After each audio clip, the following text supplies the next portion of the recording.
afternoon, ladies and gentlemen. Hope you're okay. It's a pleasure to be here. Thank you for the introduction. I'm the guy people come to when things go wrong. Okay? There's plenty of money to be made in buy-to-let and long-term rentals. But I set my business up because initially, with my business partner, I was a little bit frustrated with solicitors at the time, charging big hourly rates and complicating the procedure. What we do is, step one is we serve a legal notice, which is generally a Section 8 notice for rent arrears. The tenants in arrears, you're not paying the rent. If they don't pay, then you have to go to court and issue court proceedings.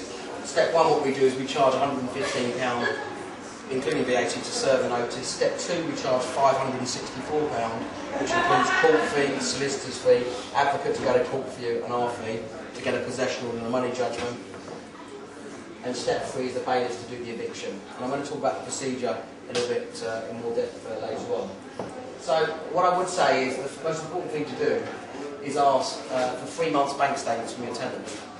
And the reason you do this is, firstly, you will see what day of the month the tenant gets paid, how much they get paid, have they paid the last 3 months' rent, can they afford to live on the rent for your new prospective rent that you're offering for your property?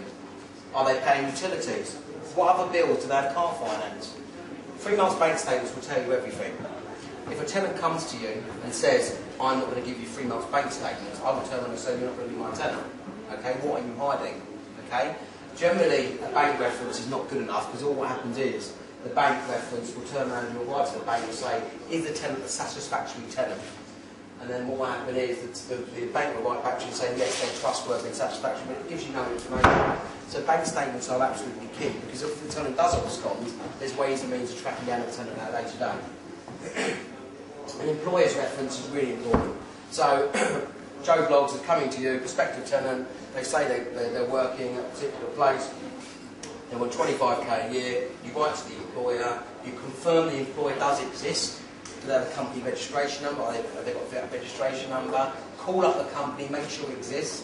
I get loads of false referencing. I have references that have mobile phone numbers, you know, and believe it or not, landlords don't clarify that that company does actually exist. So employer's reference is really, really important.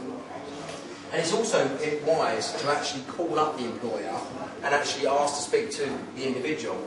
And they say, oh, I just don't get that individual, and put the phone down. That's what I want to do. I want to make sure that person is working there.